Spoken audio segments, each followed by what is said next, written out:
আসসালামু আলাইকুম রহমতুল্লাহি ওবরাকাতুহ। আলহামদুলিল্লাহি ওয়াহদা ওয়াসসালাতু ওয়াসসালামু আলা মান লা নাবিয়্যা বা'দা ওয়া আলা আলিহি ওয়া সাহবিহি ওয়া মাওয়ালা। আজকের খুতবায় আমরা যে বিষয়টি সংক্ষিপ্তভাবে আলোচনা করার চেষ্টা করব ইনশাআল্লাহ, সেটি হলো আহাম্মিয়াতুল আকীদা ফি হায়াতিল মুমিন, অর্থাৎ একজন মুমিনের জীবনে আকীদার গুরুত্ব। এই বিষয়টির উপরে আমরা আজকের খুতবায় সংক্ষিপ্তভাবে আলোচনা করার চেষ্টা করব ইনশাআল্লাহ। বর্তমানে যে মাসটি আমাদের সামনে এসেছে, এই মাসটির নাম হলো শাবান। এই মাসটি অত্যন্ত ফজিলতময়, বরকতময় একটি মাস এবং একজন ঈমানদারের জন্য হিজরি সনের হিসাব রাখা, এটা একজন ঈমানদারের উপরে ওয়াজিব। হিজরি সনের হিসাব রাখা, এটা একজন ঈমানদারের উপরে ওয়াজিব। কিন্তু বর্তমান মুসলিমেরা হিজরি সনের হিসাব একেবারে ভুলেই গেছে। এখন কত হিজরি চলে এটা জিজ্ঞাসা করলে মুসলিমেরা বলতে পারে না। কোন মাস চলে এটাও বলতে পারে না। আজকে হিজরি মাসের কত তারিখ এটাও বলতে পারে না। কিন্তু এটা প্রত্যেক মুসলিমের উপরে গুরুত্বপূর্ণ, জরুরি একটা বিষয়। এবং আরবি হিজরি হিসাব না রেখে ইংরেজি হিসাব রাখা হারাম। ইংরেজি হিসাব রাখা কবিরা গুনাহ। শাইখ মুহাম্মদ বিন সালেহ আল উসাইমিন রাহিমাহুল্লাহ সুস্পষ্ট ফতোয়া আছে এই বিষয়ের উপরে, যে কোনো মুসলিম যদি শুধু ইংরেজি হিসাব রাখে, আজকে জানুয়ারি মাসের এত তারিখ 2026 সাল, এটা জানে, কিন্তু আরবি কত হিজরি, কোন মাস, কত তারিখ এটা জানে না, খালি ইংরেজিটাই জানে। এই ইংরেজি সালের ভিত্তিতে হিসাব রাখা ওই মুসলিমের জন্য হারাম, কবিরা গুনাহ। মুহাম্মদ বিন সালেহ আল উসাইমিন রাহিমাহুল্লাহ এই ফতোয়ার সাথে অনেকগুলো দলিল তিনি দিয়েছেন। প্রথমত, খ্রিস্টানদের এই হিসাবটা ঈসা আলাইহিস সালামের মিলাদের সাথে সম্পৃক্ত। মানে ঈসা আলাইহিস সালামের জন্মদিনের সাথে, মিলাদের সাথে সম্পৃক্ত।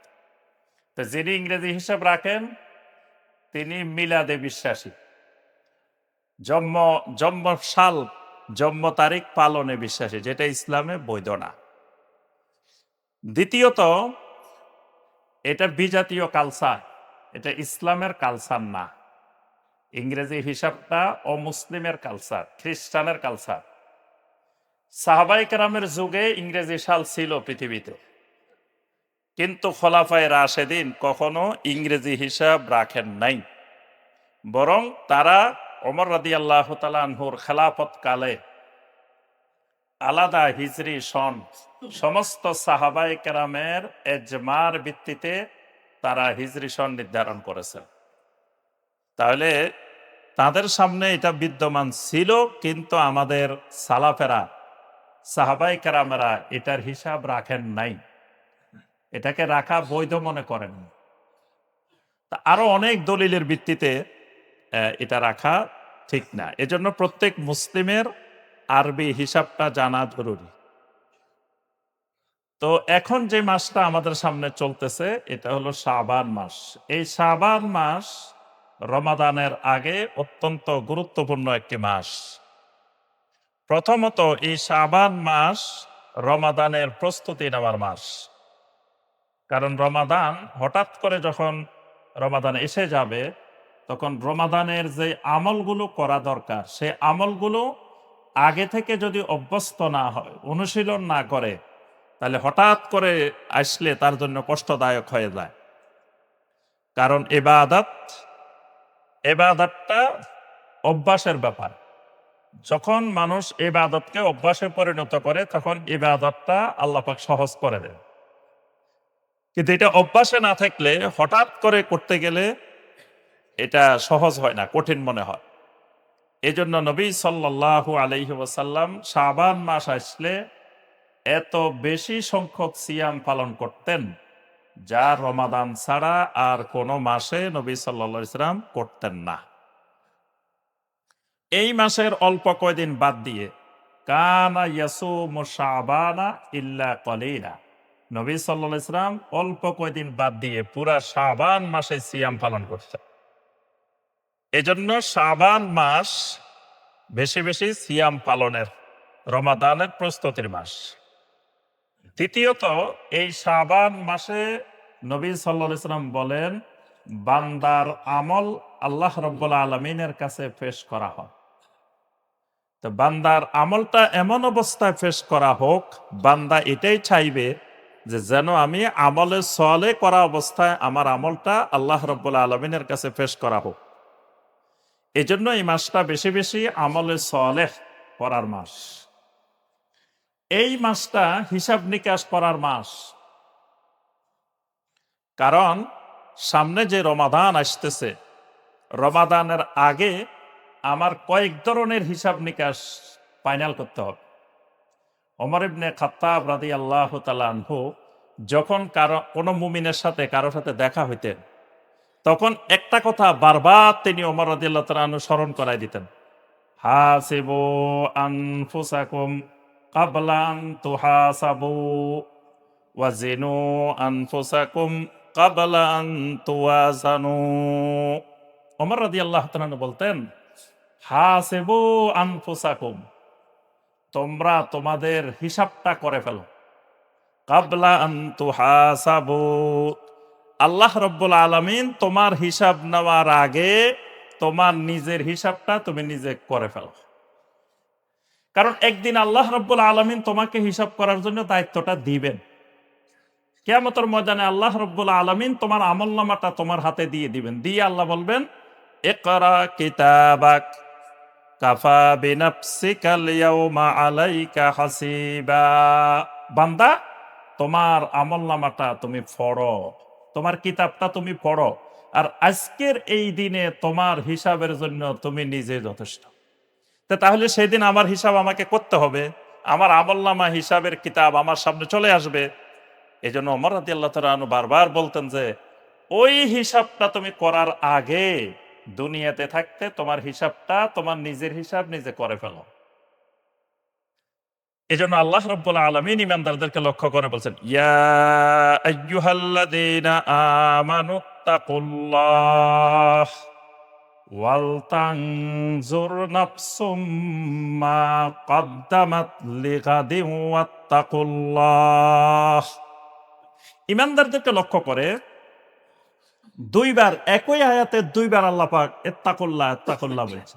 এরকম আয়াত কোরআনে খুব কম যে একই আয়াতের মধ্যে আল্লাহ রাব্বুল আলামিন দুইবার বলতেছেন, ইয়া আইয়ুহাল্লাযীনা আমানুত্তাকুল্লাহ, শুরুতেও ইত্তাকুল্লাহ, আবার মাঝখানে একটা কথা বলে আবার বলতেছেন ওয়াত্তাকুল্লাহ।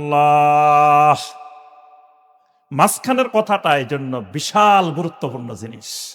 তা আগেও ইত্তাকুল্লাহ, পরেও ইত্তাকুল্লাহ, মাঝখানে একটা কথা আল্লাহ বলছেন, ওয়াল তানজুর নাফসুম মা কদ্দামাত লিগাদিন। বান্দা, তুমি ভালো করে চিন্তা করো, আগামী কালের জন্য, আগামী দিনের জন্য তুমি কি প্রেরণ করেছ, মানে তোমার আখিরাতের জীবনের জন্য তুমি কি সঞ্চয় করছো, কি জমা করছো, এটা তুমি একটু ভালো করে লক্ষ্য করো। ওয়াল তানজুর, ভালো করে দৃষ্টি দাও তোমার নিজের দিকে, ভালো করে খেয়াল করো। কারণ তুমি সবসময় অপরকে নিয়ে ব্যস্ত, নিজেকে নিয়ে ব্যস্ত নাই। দেখবেন প্রত্যেকটা মানুষ অপরকে নিয়ে ব্যস্ত, নিজেকে নিয়ে কোনো ব্যস্ততা নাই। সবাই তার পরিবার পরিজন নিয়ে ব্যস্ত, নেতা তার কর্মী নিয়ে ব্যস্ত, পরিবারের প্রধান পরিবার নিয়ে ব্যস্ত। কেমনে পরিবারের জন্য খালি টাকা ইনকাম করবে, ব্যবসা বাণিজ্য চাকরি বাকরি সব অপরের জন্য, নিজের জন্য না। কিন্তু কারণ নিজে সারাদিনে মিলে 100 টাকার খানাও খাইতে পারে না।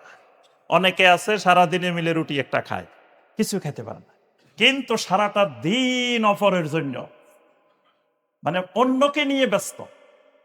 তারপরে দেখবেন কোনো জায়গায় বসলে আরেকজনের গীবত, আরেকজনের সমালোচনা, অপরকে নিয়ে সে মহাব্যস্ত, কিন্তু নিজেকে নিয়ে ব্যস্ততা নাই, নিজের ব্যস্ততা নেই।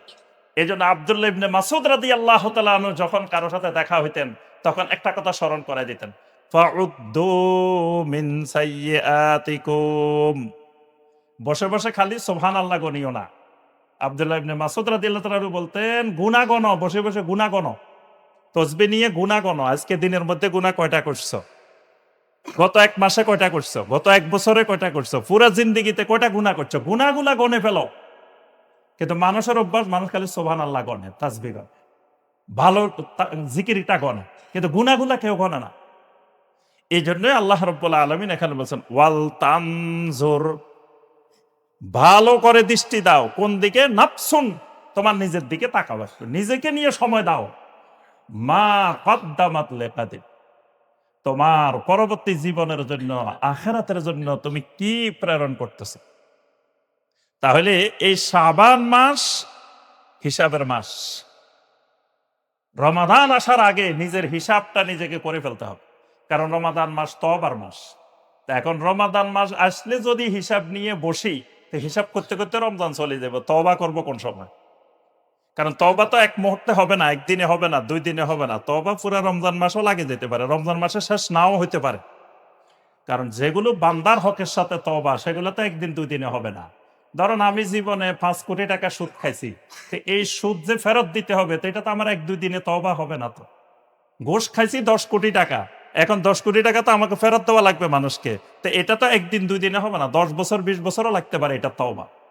এক একটা তওবা দীর্ঘ সময় যাইতে পারে। তা এখন তওবার আগে তো হিসাবটা বের করতে হবে।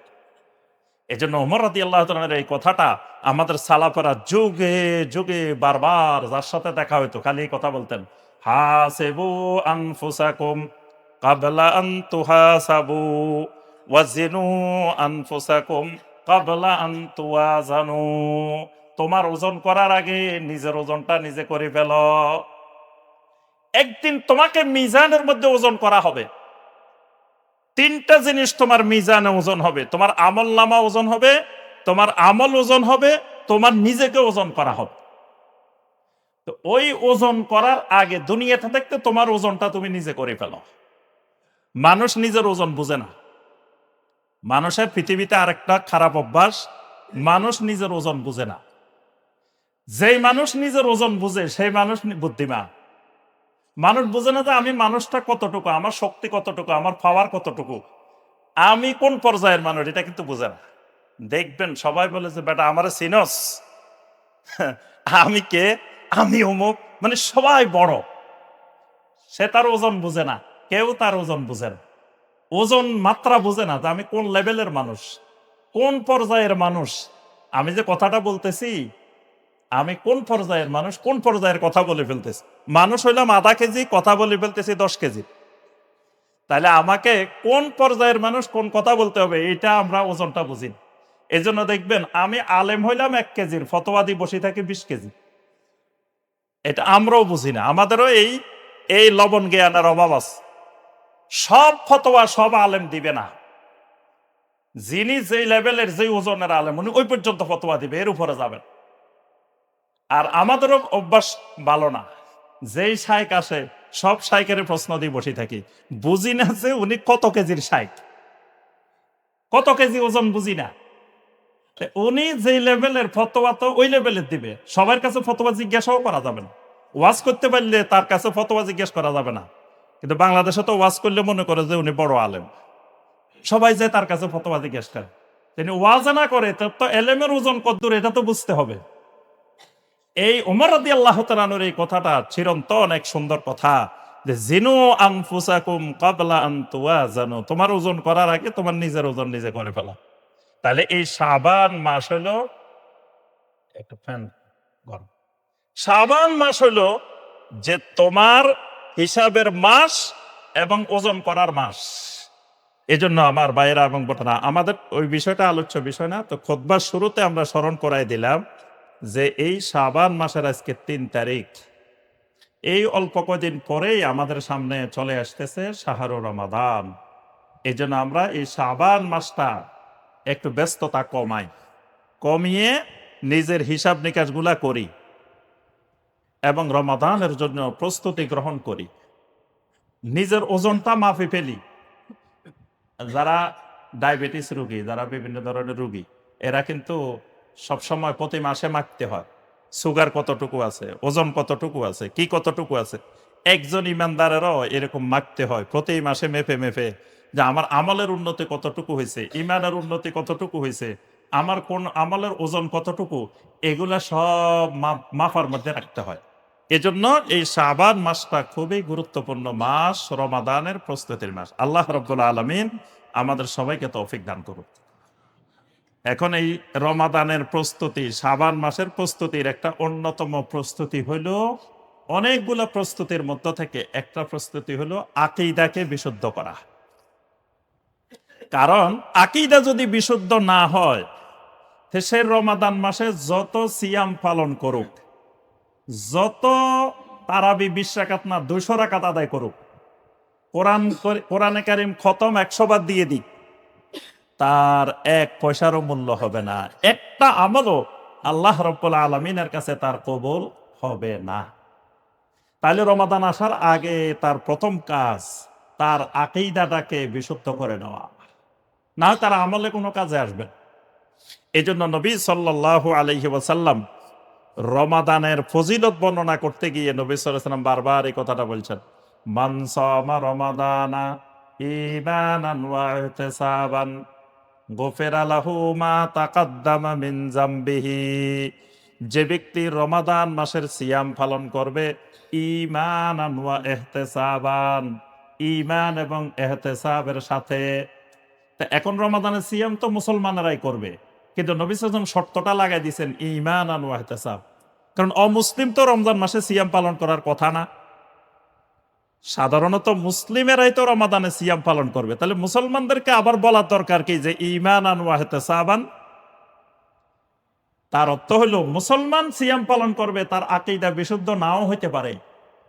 এই জন্য নবী সাল্লাল্লাহু আলাইহি ওয়াসাল্লাম সাথে যোগ করে দিয়েছেন ঈমানান ওয়া ইহতিসাবান। তোমার সিয়ামটা পালন করতে হবে ঈমান এবং ইহতিসাবের সাথে। ওয়ামান কামা রমাদানা ঈমানান ওয়া ইহতিসাবান গুফিরা লাহু মা তাকাদ্দামা মিন যামবিহি। রমাদান মাসের কিয়াম, তুমি যে রাত্রিবেলা কিয়াম করবা, এটা যদি হয় ঈমানান ওয়া ইহতিসাবান, ঈমান এবং ইহতিসাবের সাথে, তাহলে আল্লাহ তোমার গুনাহ মাফ করবেন।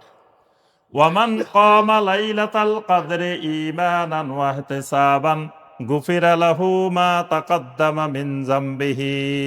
লাইলাতুল কদরের রাত্রিতেও যদি তুমি দাঁড়াও, কিয়াম করো, সেটাও হইতে হবে ঈমানান ওয়া ইহতিসাবান, ঈমান এবং ইহতিসাবের সাথে। নবী সাল্লাল্লাহু আলাইহি ওয়াসাল্লাম এই হাদিসে 3টা আমলের কথা বলছেন, একটা রমাদানের সিয়াম, একটা রমাদানের কিয়াম, একটা লাইলাতুল কদরের কিয়াম। কিন্তু তিনটার ক্ষেত্রে 3 বারে বলছেন ঈমানান ওয়া ইহতিসাবান। তার অর্থ হলো রমাদানের এই ফজিলত লাভ করার আগে তোমার শর্ত হলো তোমার ঈমানটা বিশুদ্ধ হইতে হবে। তো ঈমান বিশুদ্ধ হওয়া মানে আকীদাটা বিশুদ্ধ হওয়া, আকীদাটা সহিহ হওয়া, না হয় রমাদানের কোনো আমল কাজে আসবে না। এজন্য রমাদান যে আয়াত দিয়ে রমাদানের সিয়ামকে আল্লাহ ফরজ করছেন, সূরা আল বাকারার 183 নম্বর আয়াত। এখানে আল্লাহ রাব্বুল আলামিন সিয়াম ফরজ করার আগে আল্লাহ পাক সম্বোধনটা করছেন, ইয়া আইয়ুহাল্লাযীনা আমানু কুতিবা আলাইকুমুস সিয়াম। কুতিবা আলাইকুমুস সিয়ামের আগে শব্দটা আল্লাহ পাক ব্যবহার করছেন ইয়া আইয়ুহাল্লাযীনা আমানু। এই কথা আল্লাহ বলেন নাই যে ইয়া আইয়ুহান নাস কুতিবা আলাইকুমুস সিয়াম, ও মানুষেরা তোমাদের উপরে সিয়াম ফরজ করা হয়েছে, এটা বলেন না। আগে আল্লাহ শব্দটা ব্যবহার করেছেন ইয়া আইয়ুহাল্লাযীনা আমানু, হে ঈমানদারেরা, ঈমানওয়ালারা। অর্থাৎ তুমি সিয়াম পালন করার আগে তোমার সিয়ামের চেয়ে বেশি জরুরি তোমার ঈমান। ঈমান যদি ঠিক হয় তাহলে তোমার সিয়াম কাজে আসবে, ঈমান যদি ঠিক না হয় তাহলে তোমার সিয়াম কোনো কাজে আসবে না। এখন এই ঈমানটা, ঈমান যেটা, ঈমানের 3টি উপাদান।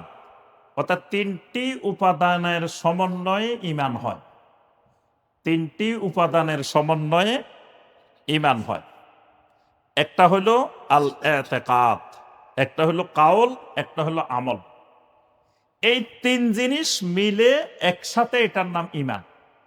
অর্থাৎ ঈমানের ভিতরে উপাদান হলো তিনটা।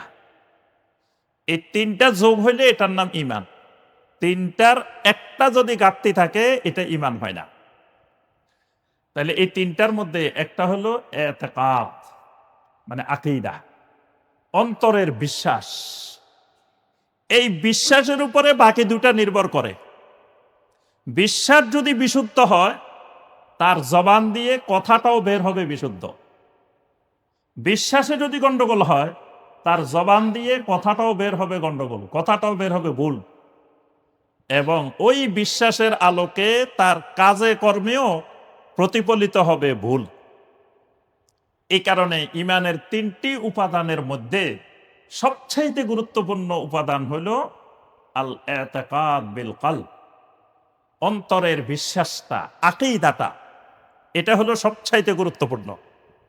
এই কারণে নবী সাল্লাল্লাহু আলাইহি ওয়াসাল্লামের ওই যুগান্তকারী হাদিস, যে হাদিস আমাদের সবার জানা এবং বাংলাদেশের সব মুসলিম জানে, ইন্নামাল আমালু বিন্নিয়াত ওয়া ইন্নামা লিকুল্লি ইমরিইম মা নাওয়া।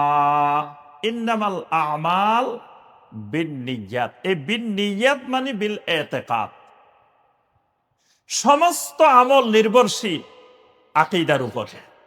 নিয়ত মানে আকীদা, কারণ নিয়ত থাকে কলবে, নিয়তটা বের হয় কলব থেকে। নিয়তের উৎপত্তি স্থল, নিয়তের গোড়া, নিয়তের মাজদার, নিয়তের উৎস হলো কলব।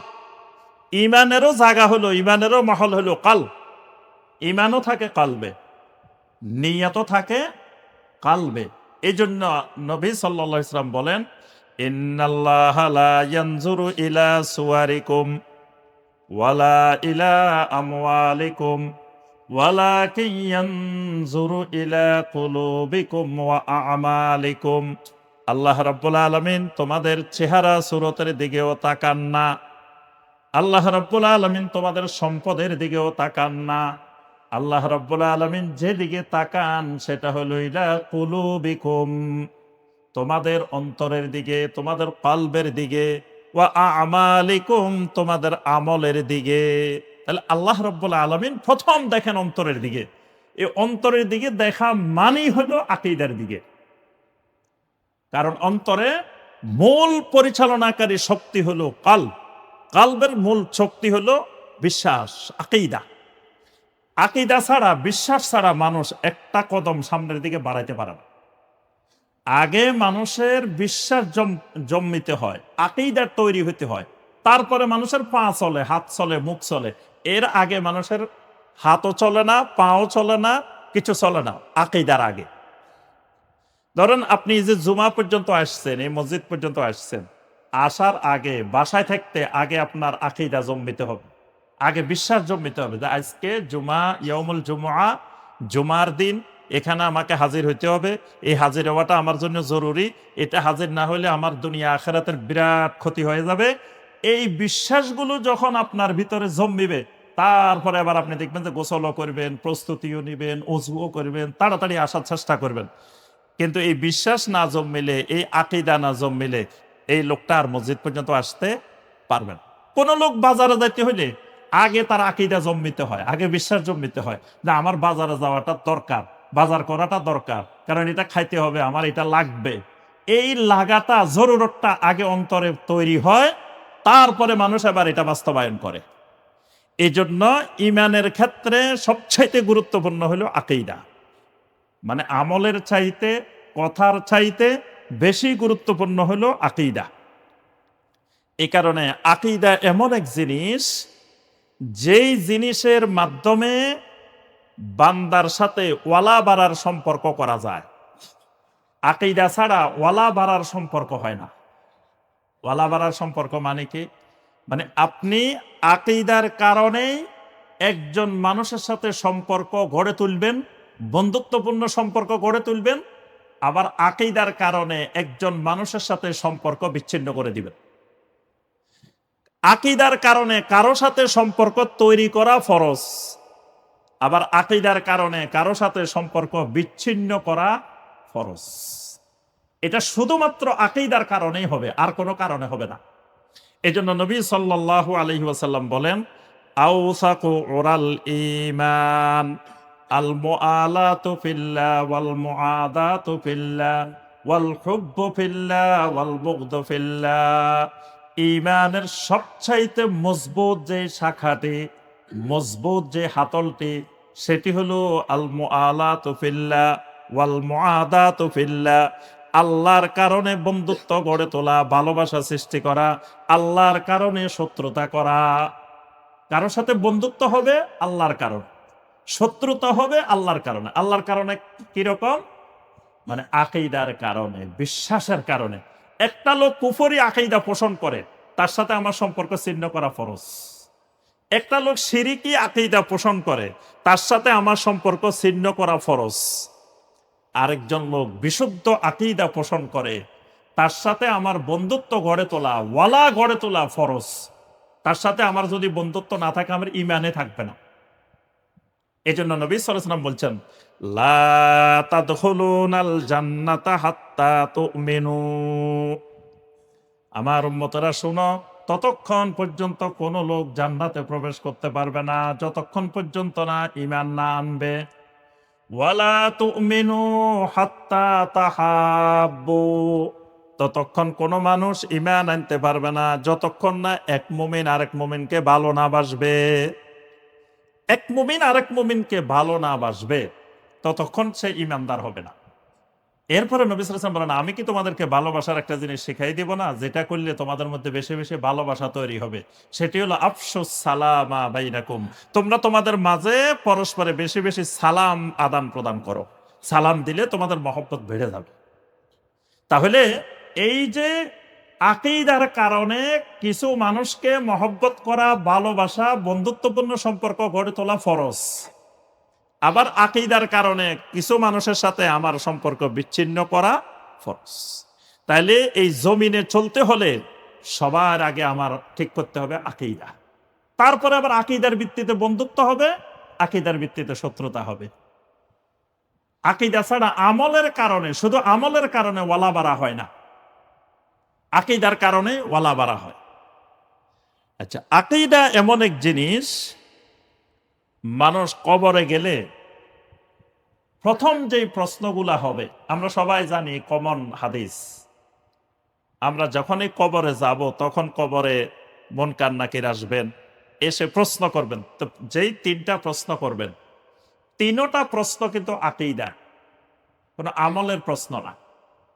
কবরের তিনটা প্রশ্নের সাথে সম্পর্ক আকীদা। মার রাব্বুকা ওয়া মা দীনুকা মা হাযার রাজুল আল্লাযী বুইসা ফীকুম।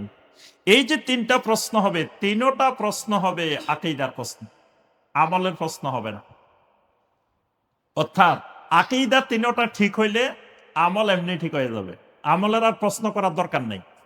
এই তিনটা যার ঠিক, তার সম্পূর্ণ আমলও ঠিক। এই জন্য কবরে কিন্তু আমলের প্রশ্ন নাই। আমলের প্রশ্নটা হবে কিয়ামতের ময়দান। সর্বপ্রথম কিয়ামতের ময়দানে প্রশ্ন করা হবে কিসের? সালাত। সর্বপ্রথম ইন্না আউওয়ালা মা ইউহাসাবু বিহিল আবদু ইয়াউমাল কিয়ামাতি মিন আমালিহি সালাতুহু। কিয়ামতের ময়দানে সর্বপ্রথম হিসাব নেওয়া হবে সালাতের। কিন্তু কবরে সালাতের প্রশ্ন হবে না, যাকাতের প্রশ্ন হবে না, হজের প্রশ্ন হবে না, সিয়ামের প্রশ্ন হবে না। যে তিনটা প্রশ্ন হবে, তিনটাই হবে আকীদার প্রশ্ন। তাহলে বোঝা যায় আমলের চাইতে মুমিনের জীবনে আকীদার গুরুত্ব সবচাইতে বেশি। যুগে যুগে যত আম্বিয়া আলাইহিমুস সালাম পৃথিবীতে এসেছেন, কোন নবী পৃথিবীর মানুষকে আমলের দাওয়াত দেন নাই। সমস্ত আম্বিয়া আলাইহিমুস সালাম পৃথিবীর মানুষকে যে দাওয়াত দিয়েছেন, দাওয়াতটা ছিল আকীদার দাওয়াত। আল্লাহ রাব্বুল আলামিন নূহ আলাইহিস সালাম থেকে শুরু করে যত নবীর দাওয়াতের কথা কোরআনে কারিমে বর্ণনা করেছেন, প্রত্যেক নবী তার কওমকে যে দাওয়াতটা দিয়েছেন সেটা ছিল ইয়া কাওমি ইবুদুল্লাহা মা লাকুম মিন ইলাহিন গায়রু। ও আমার কওম, একমাত্র ওই আল্লাহর গোলামি করো যে আল্লাহ ছাড়া তোমার আর কোনো মাবুদ নাই। তাহলে আগে এই আকীদা পরিষ্কার হবে যে আল্লাহ ছাড়া আমার আর কোনো মাবুদ নাই, আল্লাহ একমাত্র মাবুদ। এই আকীদা ঠিক হওয়ার পরে এবার সে আমল শুরু করবে। সমস্ত আম্বিয়া আলাইহিমুস সালাম এই দাওয়াতটাই দিয়েছেন। নবী সাল্লাল্লাহু আলাইহি ওয়াসাল্লাম সারা জীবন শুধু এই দাওয়াতটাই দিয়েছেন, ইয়া আইয়ুহান নাস কুলু লা ইলাহা ইল্লাল্লাহ তুফলিহু। ও মানুষেরা, তোমরা শুধু লা ইলাহা ইল্লাল্লাহ মেনে নাও। তুফলিহু, এর ভিতরে তোমাদের দুনিয়ার সফলতা, আখিরাতের সফলতা সব কিছুই লা ইলাহা ইল্লাল্লাহর ভিতরে। লা ইলাহা ইল্লাল্লাহ মেনে নিলে দুনিয়ার সকল সমস্যার সমাধান লা ইলাহা ইল্লাল্লাহর ভিতরে। এবং আখিরাতের সফলতার চাবিকাঠি, জান্নাতের চাবি, সব জায়গার সফলতার চাবিকাঠি লা ইলাহা ইল্লাল্লাহ। তাহলে নবী সাল্লাল্লাহু আলাইহি সাল্লাম সারা জীবন আকীদার দাওয়াত দিয়েছেন। মুআজ ইবনে জাবাল রাদিয়াল্লাহু তাআলা আনহুকে ইয়ামান পাঠাইতেছেন। পাঠানোর সময় নবী সাল্লাল্লাহু আলাইহি ওয়াসাল্লাম ডাকলেন, মুআজ, তোমাকে আমি যে এলাকায় পাঠাইতেছি, ইন্নাকা তাতি কওমান আহলাল কিতাব, তোমাকে যে এলাকায় পাঠাইতেছি এখানকার মানুষেরা আহলে কিতাব। তুমি প্রথমে গিয়েই তাদেরকে অন্য দাওয়াত দিবা না, প্রথম গিয়ে সর্বপ্রথম তাদেরকে যে দাওয়াতটা দিবা সেটি হলো ফাদউহুম ইলা শাহাদাতে আল্লাহ ইলাহা ইল্লাল্লাহ ওয়া আন্নী রাসূলুল্লাহ। প্রথম গিয়েই দাওয়াত দিবা যে আল্লাহ ছাড়া সত্য আর কোনো মাবুদ নাই এবং আমি আল্লাহর রাসূল, এই দাওয়াতটা তাদেরকে দিয়ে দিবা। যদি তারা এটা মেনে নেয় তারপরে তাদেরকে ফাআলিমহুম, তাদেরকে তুমি জানিয়ে দিবা। এবার আর দাওয়াত দেওয়া লাগবে না, এবার খালি জানাই দিবা। একটা হলো এলেম আর একটা হলো দাওয়াত। দাওয়াত হবে শুধু তাওহীদের। তাওহীদ মেনে নিলে এবার তার এলেম লাগবে। তাওহীদ মানার পরে আর দাওয়াত লাগবে না। এবার হলো এলেম, তাকে এলেম দিবা, তাকে জানাই দিবা যে আল্লাহ পাক তার উপরে 5 ওয়াক্ত সালাত ফরজ করছেন। তারপরে জানাই দিবা তাকে আল্লাহ যাকাত ফরজ করছেন। তাহলে প্রথম যে দাওয়াতটা হবে সেটা হবে তাওহীদের, সেটা হবে ঈমানের, সেটা হবে আকীদার। আমাদের সমাজে অনেকে এই ক্ষেত্রে ভুল দাওয়াতের প্রয়োগ করে। কেউ কেউ প্রথমে গিয়ে নামাজ ঠিক করা শুরু করে, কয় ভাই আপনার তো নামাজটা হইতেছে না, আপনি এইভাবে হাত এখানে বাঁধেন, আপনি রাফল ইয়াদাইন করেন, আপনি আমিন জোরে বলেন, এই তার নামাজ ঠিক করা শুরু করছে। এটা ভুল দাওয়াত, এটা গলত দাওয়াত। তার ইমানে ঠিক নাই, তার হাত বুকে বাঁধলেই কি, নাভির নিচে বাঁধলেই কি, না বাঁধলেই কি। যার আকীদাই ঠিক নাই, যার ইমানে ঠিক নেই, তার তো নামাজ কবুল হবে না। সে যত সুন্নত তরিকা নামাজ পড়ুক, তার একটা নামাজও আল্লাহর কাছে কবুল হবে না। তাহলে তার নামাজ ঠিক করার আগে তার আকীদা ঠিক করতে হবে। তাকে আগে আকীদা ঠিক করতে হবে। সে এখনো যার জন্য নামাজ পড়বে, যে আল্লাহর জন্য নামাজ পড়বে, সে আল্লাহ সম্পর্কে তার আকীদা ঠিক নেই। সে এখনো মনে করে আল্লাহ তার কলবের ভিতরে ঢুকে আছে, আল্লাহ বান্দার কলবে ঢুকে যায়, এখনো সে সেই বিশ্বাস করে। এখনো তার আকীদা যে আল্লাহ সর্বত্র বিরাজমান। আল্লাহ রাব্বুল আলামিনের ব্যাপারে তার আকীদা এখনো স্বচ্ছ না, পরিষ্কার না। যে আল্লাহর জন্য নামাজ পড়বে, যে আল্লাহর জন্য ইবাদত করবে, সেই ইবাদত আল্লাহ কেমনে কবুল করবেন? এজন্য তার ইবাদত সংশোধন করার দরকার নেই। তার যে জিনিসটি সংশোধন করতে হবে সেটি হলো তার আকীদা। তার আকীদাটা ঠিক করতে হবে। নবী সাল্লাল্লাহু আলাইহি সাল্লামের ব্যাপারে তার আকীদা যে নবী সাল্লাল্লাহু আলাইহি সাল্লাম নূরের তৈরি, নবী সাল্লাল্লাহু আলাইহি সাল্লাম সব জায়গায় হাজির নাজির, নবী সাল্লাল্লাহু আলাইহি সাল্লাম আলেমুল গায়েব, গায়েব জানেন। নবী সাল্লাল্লাহু আলাইহি সাল্লামের ব্যাপারে তার আকীদা যে নবী সাল্লাল্লাহু আলাইহি ওয়াসাল্লাম সশরীরে বাংলাদেশের বিভিন্ন জায়গায় ঘোরাফেরা করে এবং তারা দেখে, তাদের মাদ্রাসায় আল্লাহ রসুল আসে, তাদের জানাজায় আল্লাহ রসুল হাজির হয়। যাদের এই আকীদা, তারা যদি আপনি নামাজ শিখাইতে যান, এটা ভুল দাওয়াত, এটা চরম ভুল দাওয়াত, নবীওয়ালা দাওয়াতের বিপরীত। তারা নামাজ শিখানো দরকার নেই, তাকে শিখাইতে হবে আকীদা। তার আকীদা ঠিক করতে হবে আগে, তারপরে যায় সলাত। আর আকীদা ঠিক হইলে তখন আপনি তাকে সলাতের দাওয়াত দেওয়া লাগবে না, তার সলাতের নিজের তাগিদেই নিজে ঠিক করবে। যার আকীদা বিশুদ্ধ হবে সেই তখন খুঁজতে থাকবে যে আমার সলাতটা কেমনে বিশুদ্ধ হবে, সে নিজেই তখন খোঁজা আরম্ভ করে দিবে। এজন্য সমস্ত নবীওয়ালা আম্বিয়া আলাইহিমুস সালামের দাওয়াত ছিল তাওহীদের দাওয়াত। এরপরে আমার ভাইয়েরা এবং বোনেরা, আমরা যদি লক্ষ্য করে দেখি যে যখন কোনো মানুষের আকীদা ফাসাদ হয়ে যায়, আকীদা বাতিল হয়ে যায়, তখন দেখবেন এই মানুষটার তখন আর ইলমের উপরে ভিত্তি করে চলে না। মানুষটা তখন চলে যায় আপনার ধারণার উপরে ভিত্তি করে চলে। যার আকীদা নষ্ট হয়ে যায়, এই মানুষটা তখন আর ইলমের উপরে চলে না, চলে ধারণার উপর। পৃথিবীর মানুষ দুই জিনিসের উপরে ভর করে চলে। পৃথিবীর কিছু মানুষ ইলমের উপরে চলে, কিছু মানুষ জন্মের উপরে চলে, ধারণার উপরে চলে। ইলমের উপরে চললে তার ঈমান আমল ঠিক থাকে। আর যখন মানুষ জন্মের উপরে চলে যায়, ধারণার উপরে চলে যায়, তখন তার ঈমানও নষ্ট হয়ে যায়, তার আমলও নষ্ট হয়ে যায়। তখন সে শুধু ধারণা করে, শুধু ধারণা করে। তখন সে যে কোনো বিষয়ে ধারণা করতে পারে যে এখানে আল্লাহর ওলি, ওনাকে এটা করলে এটা হইতে পারে, ওনাকে কিছু মান্নত করলে আমার এই উপকার হইতে পারে, অমুক জায়গায় এটা করলে আমার উপকার হইতে পারে, অমুক জায়গায় সিন্নি দিলে আমার এই উপকার হইতে পারে, অমুক জায়গায় ওরস করলে আমার এই উপকার হইতে পারে। এগুলো সব ধারণার উপরে প্রতিষ্ঠিত। দেখুন, যারা শিরকের সাথে জড়িত, বেদাতের সাথে জড়িত, জমিনের যত কুফর, যত শিরক, যত বেদাত আছে, সবগুলার ভিত্তি হলো, ফাউন্ডেশন হলো ধারণা। এগুলার সুস্পষ্ট কোনো দলিল প্রমাণ নাই, সবগুলার মূলে ধারণা। আপনি যত রকমের দেখবেন শিরকি আকীদা আছে, সমস্ত শিরকি আকীদার ভিত্তি হলো ধারণা। আমি শুধু দুই একটা উদাহরণ দিই। একজন বলতেছেন যে নবী সাল্লাল্লাহু আলাইহি ওয়াসাল্লাম সব জায়গায় হাজির নাজির, মানে সব জায়গায় আল্লাহ রাসূল আছেন। তো দলিল কি? কয়েকটা দলিল। একটা দলিল হলো যে কবরের মধ্যে আমাদেরকে প্রশ্ন করা হয়। তো কবরে তো বাংলাদেশেও প্রশ্ন করা হয়, ইন্ডিয়াও করা হয়, পাকিস্তানেও করা হয়, সব জায়গায় সারা পৃথিবীতে প্রতিনিয়ত মানুষ মারা যাচ্ছে আর কবরে প্রশ্ন করা হচ্ছে যে মা হাযার রাজুল আল্লাযী বুইসা ফীকুম। নবী সাল্লাল্লাহু আলাইহি ওয়াসাল্লাম সম্পর্কে প্রশ্ন করা হচ্ছে। তো নবী সাল্লাল্লাহু আলাইহি ওয়াসাল্লাম যদি সেখানে হাজির না থাকেন, তাহলে সে উত্তর দিবে কেমনে বা প্রশ্নটা কেমনে হবে? এই যে দলিলটা, এটা সম্পূর্ণ ধারণার ভিত্তিতে। কারণ নবী সাল্লাল্লাহু আলাইহি সাল্লাম সম্পর্কে প্রশ্ন করলে নবী সাল্লাল্লাহু আলাইহি সাল্লাম সেখানে হাজির থাকা জরুরি না।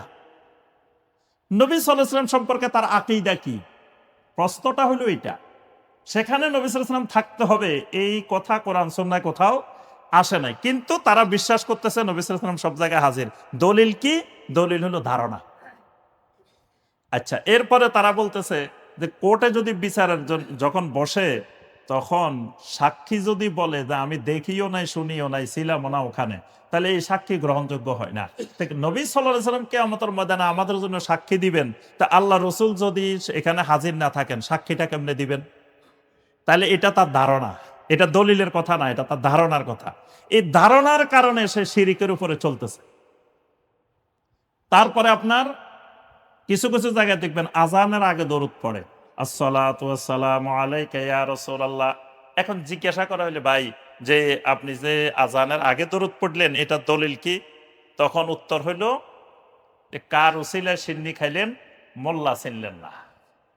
যে আজান যে দিতেছেন আপনি, আল্লাহ রসুল না হইলে আজান এটা পাইতেন আপনি? আল্লাহ রসুলের কারণে আজান পাইছেন, আর আপনি আজানের আগে রাসূলের উপরে দরুদ পড়বেন না। তাহলে এই যে বেদাতটা চালু হয়েছে কিসের কারণে? ধারণার কারণে, দলিলের কারণে না, ধারণার কারণে। এইভাবে দেখবেন যত শিরক, যত বেদাত, যত কুফর, সবগুলার ভিত্তি, ফাউন্ডেশন হলো এলমের উপরে। এলম হলো কোরআনে কারিম এবং সহিহ হাদিস। এর বাহিরের যত আকীদা, সমস্ত আকীদা জন্মের উপরে, ধারণার উপরে প্রতিষ্ঠিত হয়। এই কারণে আল্লাহ পাক কোরআনে কারিমে নবী সাল্লাল্লাহু আলাইহি ওয়াসাল্লামকে কড়া মানা করছেন। আল্লাহ রাব্বুল আলামিন নবী সাল্লাল্লাহু আলাইহি ওয়াসাল্লামকে বলেন, ওয়ালা তুতে আকসারা মান ফিল আরদে ইউদিল্লুকা আন সাবিলিল্লাহ। ও নবী, খবরদার, জমিনের অধিকাংশ মানুষের কথা আপনি কোনোদিন শুনবেন না। জমিনের 100 জনের 100 জনেও যদি একটা কথা কয়, তাও আপনি শুনবেন না। ওয়ালা তুতে, খবরদার, আপনি কোনোদিন শুনবেন না আকসারা মান ফিল আরদে, জমিনের মানুষের অধিকাংশ মানুষের কথা আপনি শুনবেন না। শুনলে কি হবে? ক্ষতিটা কি হবে আপনার? ইউদিল্লুকা আন সাবিলিল্লাহ। অধিকাংশ মানুষের কথা যদি শুনেন, তারা আপনাকে আল্লাহর রাস্তা থেকে গোমরা করে দিবে, বিচ্যুত করে দিবে।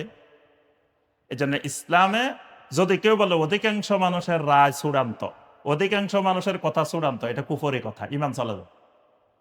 অধিকাংশ মানুষের কথা কোনোদিন চূড়ান্ত না, অধিকাংশ মানুষের রায় কোনোদিন চূড়ান্ত না, অধিকাংশ মানুষের কথা বিজয়ী, এটাও কোনোদিন চূড়ান্ত না। কারণ নবী সাল্লাল্লাহু আলাইহি ওয়াসাল্লামকে আল্লাহ পাক কড়া মানা করছেন অধিকাংশ মানুষের কথা শুনবেন না। অধিকাংশ মানুষের কথা শোনা যাবে না কেন, সেটাও আল্লাহ পাক ওই আয়াতে ব্যাখ্যা করছে। ইয়াত্তাবিউনা ইল্লা যন, কারণ দুনিয়ার অধিকাংশ মানুষ ধারণার উপরে ভিত্তি করে চলে, এলেমের উপরে দুনিয়ার অধিকাংশ মানুষ চলে না। এবং আজও দেখবেন পৃথিবীতে মুশরিকেরা তো ধারণার উপরে চলতেছে, যারা মুসলিম তারাও বেশিরভাগ ধারণার উপরে চলে, এলেমের উপরে চলে না। দেখবেন মুসলিমদের মধ্যে যদি কোনো আলেম বা কোনো এলমি মজলিসে এলমি বয়ান হয়, এখানে মানুষ পাওয়া যায় না। এলমি আলোচনা হইলে, এলমি বয়ান হইলে মানুষ নাই। কিচ্ছা কাহিনী কয়, হাসি তামাশা করে, অভিনয় করে, এগুলো দেখার জন্য হাজার হাজার যুবক, হাজার হাজার মানুষ বসে থাকে। তার অর্থ হইল কি, মানুষ এলমের সাথে নাই। এলেম থেকে মানুষ সবসময় দূরে, যুগে যুগে যুগে যুগে দূরে ছিল, এখনো দূরে, কিয়ামতের আগে আরো দূরে সরে যাবে। কারণ কিয়ামতের আগে জাহালত বর্ষণ হবে, বৃষ্টি যেরকম বর্ষণ হয় এরকম মূর্খতা বর্ষণ হবে বৃষ্টির মতো, সব জাহালতে ভরে যাবে, এলেম আস্তে আস্তে আস্তে আস্তে দূরে সরে যাবে। এই জন্য এলেমের ধারে কাছে মানুষ থাকে না, এলেম মানুষ পছন্দ করে না। এই জন্য আল্লাহ পাক বলছেন ইয়াত্তাবিউনা ইল্লা যন, অধিকাংশ মানুষ ধারণার উপরে ভিত্তি করে চলে, ধারণার অনুসরণ করে। এজন্য যদি অধিকাংশ, যত অধিকাংশই হোক, এজন্য আমাদের সালাফেরা অনেক সময় এই উদাহরণ দিতেন, আমি এই কথাটা বারবার বিভিন্ন জায়গায় বলি, যে জন্মের কথা হইল, ধারণার কথা হইল যে এক পাশে 49টা ঘোড়া, আরেক পাশে 51টা গাধা। এলেমের কথা হইলো 49টার দাম বেশি, যেহেতু এগুলা ঘোড়া। আর ধারণা জন্মের কথা হইলো না, যেহেতু ওখানে 51টা, 2টা বেশি আছে, সুতরাং ওইটার দাম বেশি। যেহেতু 51টা গাধা, তা গাধা তো সংখ্যায় বেশি, গাধা এখানে 51টা, তাহলে 51টার দাম বেশি। এটা হলো দুনিয়ার ধারণার কথা। আর এলমের কথা হইলো এখানে গাধা 49টা না, গাধা যদি 10টাও থাকে তাও ওই 51টার থেকে দাম বেশি। এজন্য মানে যখনই মানুষের আকীদার বিচ্যুতি ঘটে, তখন প্রথম প্রতিফলন ঘটে মানুষ এলেম থেকে দূরে সরে জন দিয়ে, ধারণা দিয়ে চলা আরম্ভ করে। তো সম্মানিত মুসল্লিয়ানে কেরাম, আমরা আর খুতবা দীর্ঘায়িত করব না। সর্বশেষ আমাদের দেশের বহুল প্রচলিত কয়েকটা ভ্রান্ত আকীদা, যেগুলো বুজুর্গের সুরতে ভ্রান্ত আকীদা, ইসলামের লেভেলে ভ্রান্ত আকীদা। মানে বাহ্যিকভাবে মনে হতেছে যে এগুলো খুব ভালো জিনিস, এবং এটা ধর্মীয় আবরণে এবং আলেম ওলামার শ্রদ্ধাবরণে বুজুর্গির আলামতের মাধ্যমে এই ভ্রান্ত আকীদাগুলো সমাজে প্রচার প্রসার করে। এরকম কয়েকটা ভ্রান্ত আকীদা বলে আমাদের খুতবা শেষ করবো ইনশাআল্লাহ। একটা ভ্রান্ত আকীদা আল ইস্তিগাসা বি আরওয়াহিল আহইয়া ওয়াল আমওয়াত, মানে রুহানি ফয়েজ, রুহানি ইস্তেমদাদ, রুহানি সাহায্য। এই আকীদাটার কথা আমি সহজে বুঝাই দিই। সেটা হলো এই দেশের অধিকাংশ মানুষ এই আকীদায় বিশ্বাসী। এটা হলো যে আল্লাহর কোন দিনদার মানুষ, পরেজগার মানুষ, বুজুর্গ মানুষ, ওনার একটা রুহানি পাওয়ার আছে, রুহানি শক্তি আছে। এই শক্তির উসিলা দিয়ে আল্লাহর কাছে দোয়া করলে আল্লাহ সুবহানাহু ওয়া তাআলা ওই দোয়া আর ফেরত দিতে পারেন না। এই জন্য দেখবেন বাংলাদেশের যত দোয়া করে সব ওই এরকম ব্যক্তিদের উসিলা দিয়ে দিয়ে দোয়া করে। জীবিত ব্যক্তিরও উসিলা দেওয়া হয়, আবার মৃত ব্যক্তিদেরও উসিলা দেওয়া হয়। কেন দেওয়া হয়? যে তাদের মারা যাওয়ার পরে তাদের রুহানি শক্তি, এটাকে বলা হয় ইস্তেমদাদে রুহানিয়া। অসংখ্য কিতাবে এই ইস্তেমদাদে রুহানিয়া মানে রুহানি ফয়েজের, রুহানি ইস্তেগাসা, যে এদের রুহানি শক্তিটা এত বেড়ে গেছে মারা যাওয়ার পরে, এখন তাদের উসিলা দোয়া করলে তাদের রুহানি শক্তির প্রভাবে দোয়াটা কার্যকর হয়। এই আকীদা শিরকি আকীদা। এজন্য অনেকে এদের কবরের কাছে রুহানি ফয়েজের জন্য মোরাকাবা করে, ধ্যানে বসে থাকে। দেখবেন এই উপমহাদেশের যত বড় বড় বুজুর্গদের নাম শোনা যায়, এরা সবাই কবরের পাশে বসে বসে ধ্যান করতেন, কবরের পাশে মোরাকাবা করতেন। বড় বড় বুজুর্গদের কবরের পাশে বসে থাকতেন। এখনো আপনি গেলে দেখবেন ইন্ডিয়াতে আপনার এই যে নিজামুদ্দিন আউলিয়ার কবর, তারপরে মঈনুদ্দিন চিশতির কবর, আরো যারা যারা আছে, এদের কবরের পাশে হাজার হাজার আলেম ওলামাও বসে বসে মোরাকাবা করে, ধ্যান করে, যে এদের রুহানি ফয়েজ পাওয়ার জন্য। এবং অনেকে তার ওস্তাদ দুনিয়া থেকে চলে গেছে, ওস্তাদের কবরের পাশে গিয়ে ধ্যানে বসে থাকে যে ওস্তাদের কবরের থেকে তার মধ্যে রুহানি ফয়েজ আসবে। এই যে আকীদাটা, এটা মারাত্মক শিরকি এবং কুফরি আকীদা। তাবাররুকের আকীদা, তাবাররুক। দেখবেন এখনো বাংলাদেশে মানুষ তাবাররুকের নাম শুনলে মারামারি করে। খিচুড়ি একটা বানায়, যদি বলেন যে নামাজের পরে তাবাররুক আছে, দেখবেন যে মানুষ এই খিচুড়ি খাওয়ার জন্য হাজার হাজার মানুষ, এবং মারামারিও হয় শেষে অনেক জায়গায়। আমি তো এই যে বিভিন্ন জায়গায় মাহফিলে গেলে দেখি, যেই জায়গায় তাবাররুক আছে, মানুষ যদি শুনে এই এলাকার মানুষ যে এখানে তাবাররুক আছে, তাহলে এত মানুষ হয়। তাবাররুক না হইলে হয় না। ওই দিন এক জায়গায় গেছি, বললো যে গত বছর খাবারের ব্যবস্থা করি নাই, মাত্র 50-60 জন মানুষ হয়েছে, আর এই বছর খাবারের ব্যবস্থা করছে 2700 মানুষ হয়েছে। কি গুণ খাবারের! শুনছে যে তাবাররুক আছে, এবং শেষে যত জায়গায় আয়োজন করে শেষে দিয়ে মারামারি হয়। মানে হয়তো কিছু মানুষ পায় নাই, বা একজনে 60টা নিতেছে, একজনে 5টা নিতেছে, এই শুরু হয় বিভিন্ন রকমের মারামারি। তাহলে এই যে তাবাররুকের আকীদা, এটা শিরকি আকীদা। বাংলাদেশের মানুষের রন্ধ্রে রন্ধ্রে এই তাবাররুকের আকীদা ঢুকে আছে। মানুষ বরকত নিতে চায়। এই প্রসঙ্গে আরেকটা জিনিস বলে দিই, আমাদের দেশে দেখবেন আলেমদের নামের শেষে দাবা লেখা থাকে। দাবা মানে কি? দামাত বারাকাতুহুমুল আলিয়া, মানে আলেমদেরকেও বরকতময় মনে করা হয়। এই জন্য মানুষ খালি এদের সাথে হাত মিলাইতে চায়, দেখলে হাত বাড়াই দেয়, দেখলে হাত বাড়াই দেয় খালি। কারণ হাতের মধ্যে বরকত, খালি ধরলে বরকত, চুলে বরকত, হাতের সাথে লাগলে বরকত। এজন্য পাগড়ি দিয়ে দেয় বরকতের জন্য। তারপরে মানে উনার খালি আগাগোড়া বরকত। মুসাফাহার ব্যাপারে একটা জিনিস আমরা ভুল করি, এই জিনিসটা খেয়াল রাখবেন, যে সেটা হলো যার সাথে আমি মুসাফা করতে চাইতেছি, তিনি যদি মুসাফা করার হালতে না থাকেন, তাহলে হাত বাড়ানো যাবে না। আগে দেখতে হবে যে উনি এখন কোন অবস্থা আছে। এখন যদি ধরেন আমি মসজিদে ঢুকছি, 100 জনে আসে হাত বাড়াই দিছে, তা আমি কি 100 জনের সাথে মুসাফা করা সম্ভব? এজন্য এই অবস্থা হাত বাড়ানো যাবে না। হাত সবসময় আরেকজনের দিকে বাড়ানো যাবে না। যখন দেখবো যে উনি মুসাফা করার হালতে আছেন, আমার সাথে মুসাফা করতে পারবেন, সময় আছে, সুযোগ আছে, তারপরে হাত বাড়ানো যাবে। তো আমাদের দেশে এই হাত বাড়ানোর অভ্যাস বেশি দেখবেন বেদাতীদের মধ্যে। কারণ কি? ওই যে বরকতের জন্য, তাবাররুক। এবং সব দামাত বারাকাতুহুম, সবাই দাবা, যে সবার বরকত। এই বরকতের আকীদা শিরকি আকীদা। এই ধরনের যত ভ্রান্ত শিরকি কুফরি আকীদা আছে, এই সমস্ত আকীদা থেকে রমাদানের আগে পরিচ্ছন্ন হয়ে আকীদাকে বিশুদ্ধ করে তারপরে রমাদানের প্রস্তুতি নিতে হয়। আল্লাহ রাব্বুল আলামিন আমাদের সবাইকে রমাদানের প্রস্তুতি নেওয়ার তৌফিক দান করুন। শাবান মাসের এই বরকতময় মাসটিকে আমরা আল্লাহর ইবাদতের মাধ্যমে, হিসাব নিকাশের মাধ্যমে, এবং এই রমাদান মাসের আগেই আমাদের সার্বিক প্রস্তুতি গ্রহণ করার আল্লাহ রাব্বুল আলামিন তৌফিক দান করুন। আকুলু কাওলি হাযা ওয়া আস্তাগফিরুল্লাহ লি ওয়া লাকুম ফাস্তাগফিরুহু ইন্নাহু হুয়াত তাওয়াবুর রহিম।